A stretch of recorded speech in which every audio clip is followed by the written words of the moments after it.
말씀 전도서 3장 1절에서 9절, 14절에서 17절입니다. 1절입니다. 범사에 기한이 있고 천하만사가 닿을 때가 있나니 날 때가 있고 죽을 때가 있으며 심을 때가 있고 심는 것을 뽑을 때가 있으며 죽을 때가 있고 치료할 때가 있으며 헐 때가 있고 세울 때가 있으며 울 때가 있고 웃을 때가 있으며 슬퍼할 때가 있고 춤출 때가 있으며 돌을 던져 버릴 때가 있고 돌을 거둘 때가 있으며 안을 때가 있고 앉는 일을 멀리 할 때가 있으며 찾을 때가 있고 잃을 때가 있으며 지킬 때가 있고 버릴 때가 있으며 치질 때가 있고 꼬밀 때가 있으며 잠잠할 때가 있고 말할 때가 있으며 사랑할 때가 있고 미워할 때가 있으며 전쟁할 때가 있고 평화할 때가 있느니라. 일하는 자가 그의 수고로 말미암아 무슨 이익이 있으랴. 14절입니다. 하나님께서 행하시는 모든 것은 영원히 있을 것이라. 그 위에 더할 수도 없고 그곳에서 덜할 수도 없나니 하나님이 이같이 행하심은 사람들이 그의 앞에서 경외하게 하려 하심인 줄을 내가 알았더라.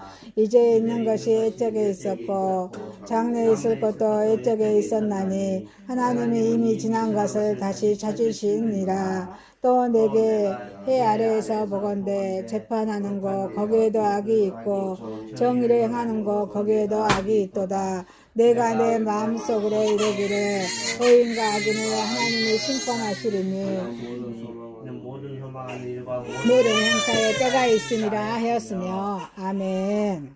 마태복음 2장 13절에서 15절입니다. 19절에서 23절입니다. 13절입니다. 그들이 떠난 후에 주의 사자가 요셉에게 현명하여 이르되 헤롯이 아기를 찾아 죽이려 하니 일어나 아기와 그의 어머니를 데리고 애굽으로 피하여 내가 내게 이르기까지 거기 있으라 하시니 요셉이 일어나서 밤에 아기와 그의 어머니를 데리고 애굽으로 떠나가 헤롯이 죽기까지 거기 있었으니 이는 주께서 선지자를 통하여 말씀하신 바 애굽으로부터 내 아들을 불렸다함을 이루려 하심이니라. 19절입니다. 헤롯이 죽은 후에 주의 사자가 애굽에서 요셉에게 현명하여 이르되 일어나 아기와 그의 어머니를 데리고 이스라엘 땅으로 가라. 아기의 목숨을 찾던 자들이 죽었느니라 하시니 요셉이 일어나 아기와 그 어머니를 데리고 이스라엘 땅으로 들어가니라. 그러나 아켈라오가 그의 아버지 헤롯을 위하여 유대의 임금됨을 듣고 거기로 가기를 무서워하더니 꿈에 지시하심을 받아 갈릴리 지방으로 떠나가 나사렛산 동네에 가서 사니 이는 선지자로 하신 말씀에 나사렛 사람이라 칭하리라 하심을 이루려 함이러라. 아멘. 잠언서입니다. 잠언서 3장 12절에서 17절입니다. 12절입니다. 대저 여호와께서 그 사랑하시는 자를 징계하시기를 마치 아비가 그 기뻐하는 아들을 징계한 같이 하시느니라. 지혜를 얻는 자와 명철을 얻는 자는 복이 있나니 이는 지혜를 얻는 것이 은을 얻는 것보다 낫고 그 이익이 정금보다 나음이니라. 지혜는 진주보다 귀하니 내가 사모하는 모든 것으로도 이에 비교할 수 없도다. 그의 오른손에는 장수가 있고 그의 왼손에는 부귀가 있나니 그 길은 즐거운 길이요 그의 지름길은 다 평강이니라. 아멘. 본문 말씀 전도서 3장 1절에서 9절, 14절에서 17절, 마태복음 2장 13절에서 15절, 19절에서 23절, 잠언 3장 12절에서 17절 제목으로 말씀이란 제목으로 지혜, 그 가치와 복과 은총이란 제목으로 은혜를 받고자 하겠습니다. 자, 첫 번째 인간사의 때의 지혜, 그 가치와 복과 은총입니다. 여기서 지혜, 그 가치, 복과 은총은 하나님의 예수님의 지혜, 하나님의 그 가치, 주님이 주신 복, 주님의 은총입니다. 여기 전도자는 깊은 통찰력을 가진 그런 지혜로운 자였습니다. 이 전도자는 인간사에 펼쳐지는 수많은 사건들을 접하면서 거기에는 오묘한 진리가 있다는 것을 우리 독자들에게 깨우쳐 주고자 하셨습니다. 특히 만사에는 때가 있다는 사실입니다. 인간의 힘에 의해서가 아니라 이 세상을 창조하신 절대자에 의해서 이미 모든 일을 계획이 되어 있고 그 계획에 따라 때를 맞춰 진행되고 있다는 사실입니다. 우리 인간사의 때에 지혜, 그 가치, 복. 여기는 하나님이 주신 복이죠. 하나님과 연애하는 것이 복이라겠죠. 마카리오스, 은총입니다. 천하에는 범사에 기한이 있습니다. 그래서 1절에 천하의 범사가 기한이 있고 모든 목적이 이룰 때가 있나니 말씀하십니다. 이것은 무엇을 뜻하는 말씀일까요? 하나님의 섭리를 의미합니다. 우리에게는 그렇게 우연한 것처럼 보이거나 예기치 못한 돌발 사고로 보이는 일들이 아주 많이 있습니다. 그러나 전도자는 결코 세상 만사를 우연에 돌리지 않습니다. 거기에는 우주의 주관자 우리 하나님의 섭리가 반드시 개입되어 있다는 말입니다. 만사에는 하나님의 계획이 있고 그 기한이 차기까지는 아무도 그것을 앞당기거나 연기할 수 없다는 사실입니다. 끊임없이 들고 나는 그런 만조, 간조, 이거 사람의 힘으로 이미 조정할 수 있습니까? 조정할 수가 없습니다. 또 사계절의 변화, 그리고 낮과 밤 이런 순환도 그리합니다. 전도자의 가르침 위에 서게 되면 우리는 불행한 일에 낙담하거나 형통한 일에서 교만하지 않고 초연하여서 하나님의 섭리의 그런 손길에 언제나 겸손히 의지하고 살아가는 성도가 될 수 있다는 것입니다. 자, 만사의 때가 있음을 의미합니다. 자, 미래를 향해서 사는 우리 인간은 누구나 그가 원하는 일을 언제나 성취할 수 있을까 하는 그런 초조 속에서 살아갑니다. 때문에 서두르기도 하고 낙담하기도 하고 다투기도 합니다. 전도자는 모든 목적이 이룰 때가 있다고 깨우쳐주고 있습니다. 때가 되면은 낮은 밤에서 제자리를 양보하며 다시 밤은 또 낮에 제자리를 내어줍니다.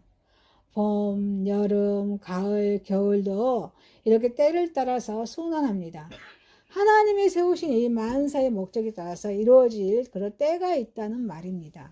그러나 여기서 우리가 숙명론에 빠져서 안일무사한 상태에 처하게 되면 안 될 줄 믿습니다. 오히려 인간은 하나님이 세우시는 그 때와 기한을 향해서 성실하게 살아가야 합니다. 그래서 하나님 앞에서 겸손하게 살아갈 수밖에 없는 그런 존재임을 깨달아야 될 줄 믿습니다. 인간사의 때의 지혜, 그 가치와 복과 은총입니다. 자, 기납법적인 증명입니다. 자, 기납법은 여러분, 이 가지가 있어요. 가지가 있어서 하나가 되는 거죠. 연역법은 이 하나가 나눠지는 거예요. 연역법은 기납법적인 그런 전제로 볼 수 있습니다. 전도자는 본문 2절에서 8절까지 천하의 범사가 때가 있음을 기납식으로 증거하고 있습니다. 자, 날 때와 죽을 때, 심을 때와 뽑을 때가 있습니다. 사람의 생명은 하나님의 계획에 의해서 한정된 그런 기정의 사실을 논하고 있다고 사도행전 17장 26절에 말씀해주고 있습니다. 자, 우리 식물도 식물을 심고 뽑는 이치와 같습니다. 죽을 때, 치료시킬 때, 허울 때, 세울 때가 있습니다. 전자는 자연적인 죽음도 의미하나 심판에 의한 죽음도 의미합니다. 하나님의 의한 자비하심이 적용되는 때는 찢어진 것을 치료하는 때입니다. 때라고 호세아서 6장 1절 2절에 말씀해주고 있습니다. 후자는 낡은 것은 헐고 다시 새로운 것을 세우는 깨우쳐짐을 주시는 말씀입니다. 그래서 사도 바울은 기약이 찼으니 옛 유대교 제도를 헐고 하늘나라를 새로 세울 때가 왔다고 에베소서 1장 10절 갈라디아서 2장 18절에 말씀해주고 있습니다. 그리고 울 때와 웃을 때, 슬퍼할 때와 춤출 때가 있습니다. 울 때는 개인적인 감정의 연유함이고 또 슬퍼할 때는 장례 때 슬픔을 의미합니다. 반면에 잔치 때는 웃고 춤을 춘다고 마태복음 11장 16절에 19절 말씀하고 있습니다. 지혜로운 자는 울 때와 웃을 때를 분별합니다. 그래서 시편의 126편 5절의 말씀에 눈물로 씨를 뿌리는 자, 기쁨으로 단을 거둘 수 있음을 기억합시다. 자, 눈물로 씨를 뿌리는 자는 기쁨으로 단을 거둘 수 있음을 우리는 기억해야 될 줄 믿습니다. 또 찾을 때와 잃을 때, 지킬 때와 버릴 때가 있습니다. 이것은 재산의 이득과 손실을 의미합니다. 여기서 주님의 어리석은 그 부자 청년에 대한 교훈을 우리 기억합시다. 자, 부자 청년이 어때요? 자기 재산을 다 주님께 드리려 하니까 어때요? 더 가잖아요. 재산을 자기가 주님께 드릴 수가 없어서 다시 영적인 상태를 떠납니다. 이 어리석은 부자 청년을 대한 교훈을 우리는 기억해야 될 줄 믿습니다. 또 찢을 때와 꼬맬 때, 잠잘 때나 말할 때가 있습니다. 찢는다는 것은 슬픔을 당해서 옷을 찢는 경우를 의미한다고 욥기서 1장 20절에 말씀해주고 있습니다. 그러나 상기가 지나서 일상생활에 돌아오면 다시 꼬맵니다. 후자는 침묵을 지켜야 할 때가 있고 때에 따라서는 합당한 말을 해야 함을 유익함을 의미합니다. 자, 또 사랑할 때, 미워할 때, 또 진행할 때, 평화로울 때가 있습니다. 이 전자는 개인적인 그런 관계고 후자는 국가적인 관계를 의미합니다. 또 주의할 것은 사랑하고 돕되 평생 의지할 생각은 말아야 된다는 것입니다. 인간사회 때의 지혜, 그 가치와 법과 은총입니다. 교훈입니다. 자, 세상 사는 인간의 힘에서보다 하나님의 계획에 의해서 움직이고 있다는 사실을 믿습니까? 그래서 우리 인간이 무엇을 했다는 그 사실은 부끄럽고 허무한 사실입니다. 자, 우리는 겸손히 우리 영혼을 사모하면서 하나님의 뜻이 뭡니까? 말씀에 따라서 순종하는 것이죠. 하나님의 뜻에 따라서 순종하며 살아가는 저와 여러분이 되시기를 소망합니다. 두 번째입니다. 자, 애굽에서 불러낸 아들의 지혜입니다. 또 그 가치와 법과 은총입니다. 자, 이 본문에도 밤에 환상을 본 그런 요셉은 예수님의 아버지죠. 요셉이 즉시 일어나서 어린 아기인 예수와 그 모친 마리아를 데리고 애굽으로 피신하는 그런 말씀이 기록되어 있습니다. 애굽으로 간 그것이 선지자 호세아서에 의해서 구약 성경에 이미 예언된 것임을 호세아서 11장 1절 말씀 언급하고 있습니다. 애굽에서 불러낸 그런 아들의 그런 지혜, 가치와 법과 은총입니다. 요셉의 여기서 순종입니다. 본문에 나타난 요셉의 행동을 자세히 살펴보면은 하나님을 향한 그의 믿음이 얼마나 신실했는가를 우리는 잘 알 수 있습니다. 요셉은 애굽으로 피하라고 하신 그런 주님의 사자의 명령을 듣고 즉시 일어납니다. 그래서 그것을 떠납니다. 우리는 이 본문을 읽을 때 믿음의 조상이 아브라함을 생각하지 않을 수가 없습니다. 왜냐하면 우리 아브라함도 하나님께서 본토 친척 아버지를 떠나서 내가 네게 지시할 땅으로 가라 명령하셨을 때 갈 바를 알지 못하고 그것을 떠났다고 창세기 12장 1절에 말씀하고 있습니다. 요셉의 경우도 애굽이라는 그런 지정된 땅이 있었지만 그것은 이방인들의 땅이었습니다. 아무도 그를 돌볼 사람이 없었다는 점에서 아브라함과 다를 것이 없었습니다. 어떤 면에서 요셉이 가는 길은 위험이 도사리고 있었습니다. 더 어려운 길이었을는지도 모릅니다. 그렇다면 무엇이 아브라함과 요셉에게 그것을 떠나게 하였겠습니까? 그것은 하나님을 향한 그런 신실한 믿음이었습니다. 요셉은 마태복음 1장 19절에 의로운 사람이었다고 말씀해주고 있습니다. 요셉은 그의 약혼녀가 동거하기 전에 잉태한 것을 알고 가만히 끊고자 하였으나 주님의 사자의 그런 음성을 듣고 난 후에는 그것을 의심하지 않고 말씀대로 순종하는 그런 순종의 사람이었습니다. 그가 만약 세상의 풍습에 물들어서 세상을 쫓아가던 사람이었다면 그토록 신속히 명령에 순종할 수가 없었을 것입니다. 하지만 그 요셉에게는 세상보다도 하나님만을 믿고 의지하는 그런 신실한 믿음이 있었습니다. 이러한 그런 믿음이 하나님의 말씀에 대한 즉각적인 순종을 가능하게 했던 것입니다. 애굽에서 불러낸 아들의 지혜, 그 가치와 법과 은총입니다. 하나님의 구원 사역입니다. 애굽에서 내 아들을 불렀다. 선지자 호세아에 의해서 예언된 이 말씀은 역사적인 의미와 영적인 의미의 두 가지로 생각해 볼 수가 있습니다. 예수님을 애굽으로부터 불러내셨다는 것입니다. 헤롯 왕을 피하여서 애굽에 몸을 숨겼습니다. 그 왕이 죽어 더 이상 예수님을 해하려고 하는 사람이 없을 때까지 요셉, 마리아 그리고 예수님은 하나님을 예배하는 성전이 있는 그런 예루살렘 떠나서 우상을 섬기는 애굽에 와 있었습니다. 그들은 그곳에서 그들의 신분을 드러내어서 감히 하나님을 믿노라 하면서 하나님께 예배 드릴 수가 없었습니다. 왜냐하면 그들은 죽음을 피하여서 그것으로 도망쳐 얹혀져 있기 때문입니다.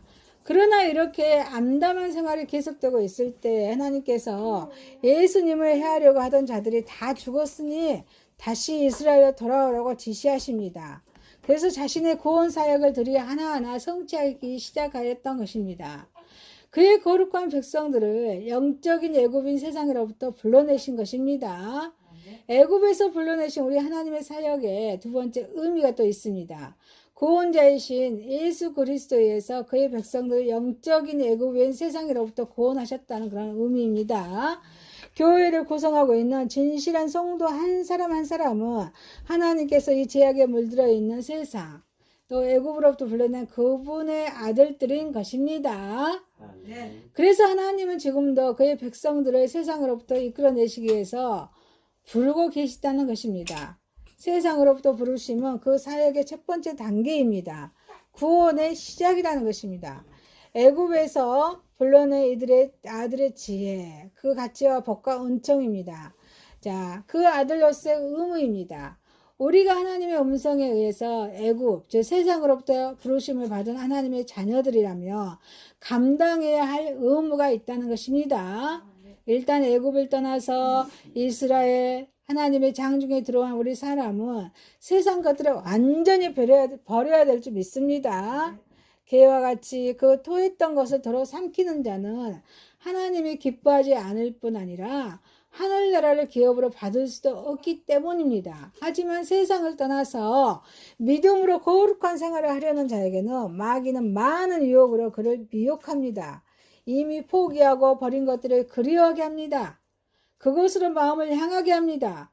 그리하여서 하나님이 주시는 하늘의 만나보다도 죄로 물든 세상의 진미 조잡한 것들에 관해 더 관심을 갖게 합니다.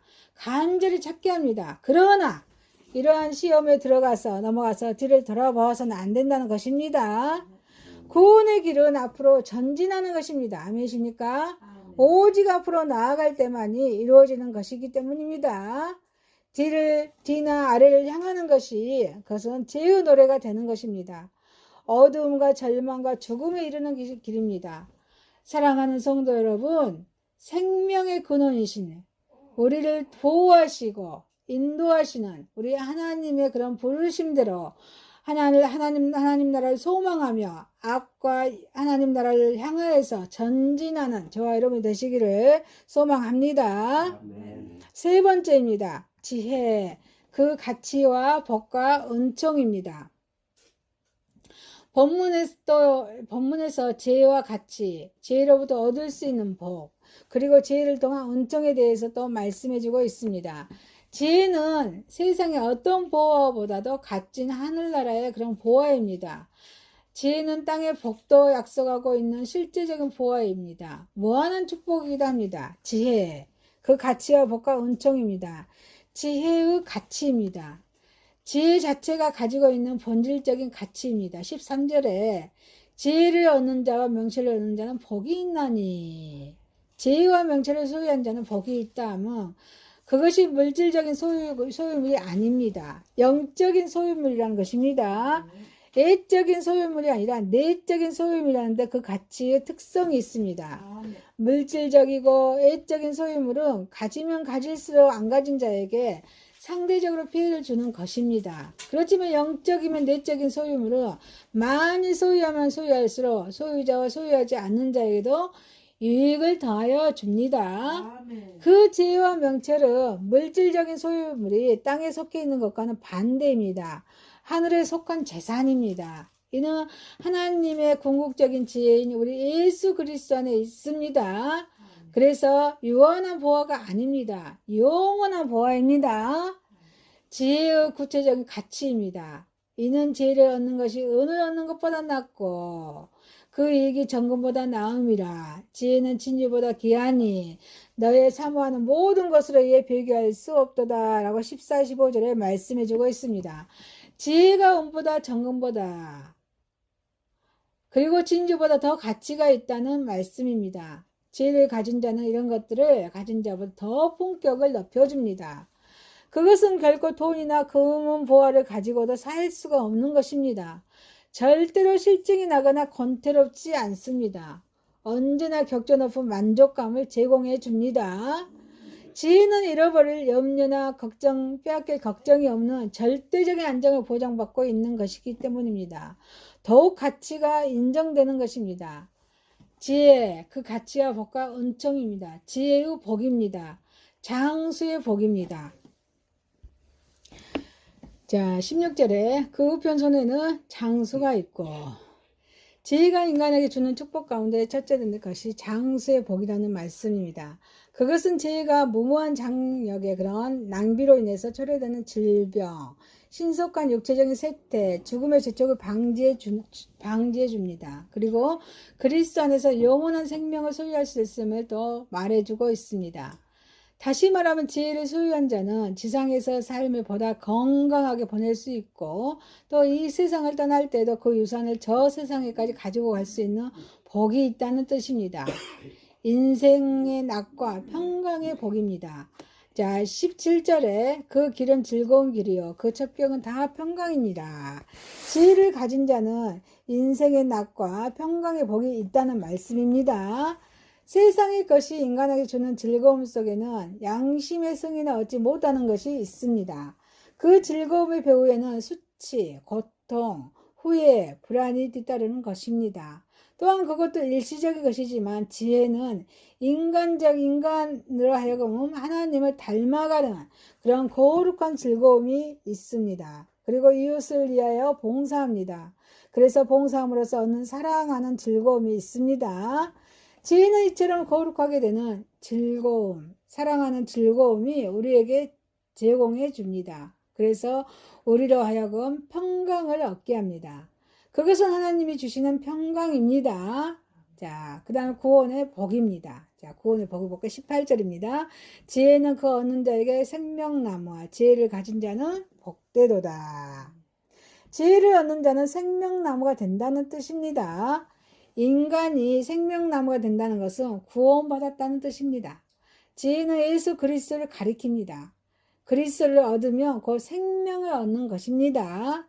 이 생명을 얻는 자는 스스로 예수 그리스도를 지킴으로 그리스도를 얻으면 그 생명을 얻는다는 것입니다. 그래서 이 생명을 얻은 자는 스스로 생명의 결실을 맺는다고 말씀하고 있습니다. 많은 생명을 그리스도에게 인도합니다. 그래서 모든 활동이 생명을 위한 활동이 됩니다. 자, 생명의 나무로서 우리 인간은 생명의 결실을 맺는다는 것입니다. 지혜, 그 가치와 복, 은총입니다. 지혜의 은총입니다. 지혜를 통한 창조입니다. 자, 17절에서 20절 보니까 여호와께서 지혜로 땅을 세우셨으며 명철로 하늘을 굳게 펴셨고 그 지식으로 해양이 갈라지게 하셨으며 공중에서 이슬을 내리게 하셨느니라. 하나님은 지혜와 명철과 지식으로 천지 만물을 창조하셨습니다. 지혜, 명철, 지식으로 창조하신 만물을 기르시고 또 운행하십니다. 하나님의 창조물은 다 안전합니다. 또 무수하게 많습니다. 무질서하게 하지 않습니다. 굉장한 그런 속도로 운동하고 있습니다. 손상되거나 파괴되지 않습니다. 또 독창적인 그런 개성을 가지고 있습니다. 이 모든 것들은 모두 하나님의 명철, 하나님의 지식, 하나님의 소산입니다. 또 중보자로서 지혜입니다. 만물을 지혜로 창조하신 우리 하나님께서는 인간의 만사를 지혜로 다스린다고 말씀하십니다. 이렇게 다스리면서 그의 인간들의 구원을 생각하십니다. 사악한 이런 세상으로부터 구원입니다. 그 구원을 이루시기 위해서 끊임없이 그의 하나님의 지혜는 활동하십니다. 사랑하는 성도 여러분, 지혜와 가치, 은혜로부터 얻을 수 있는 법, 그리고 지혜를 통한 은총 속에 우리는 그 은총 속에 살아가는 저와 여러분이 되시기를 소망합니다. 말씀을 마치겠습니다. 전도서 3장 1절에서 9절, 14절에서 17절, 마태복음 2장 13절에서 15절, 19절에서 23절, 잠언서 3장 12절에서 17절 말씀으로 제목을 지혜, 그 가치와 복과 은총이라는 제목으로 첫 번째 인간사의 때의 지혜, 그 가치와 복과 은총입니다. 두 번째 애굽에서 불러낸 아들의 지혜, 그 가치와 복과 은총입니다. 세 번째 지혜, 그 가치와 복과 은총이었습니다. 기도합니다. 전능하신 하나님 아버지, 겸손히 우리는 영혼을 사모하게 하시고 하나님의 뜻에 따라 순종하게 하시며 살아갈 수 있는 은혜를 베풀어 주옵소서. 생명의 근원이시고 우리를 보호하시고 우리를 인도하시는 우리 하나님의 부르심의 앞에 우리가 하나님을 소망하며 하나님만을 바라보며 하나님을 위하여 향하여 하나님을 소망하며 하나님을 바라보며 나아갈 수 있는 은혜를 베풀어 주옵소서. 또 은혜와 같이 지혜로부터 얻을 수 있는 복, 그리고 지혜를 통한 은총 속에 살아갈 수 있는 은총을 베풀어 주옵소서. 예수님의 이름으로 기도하옵나이다. 아멘.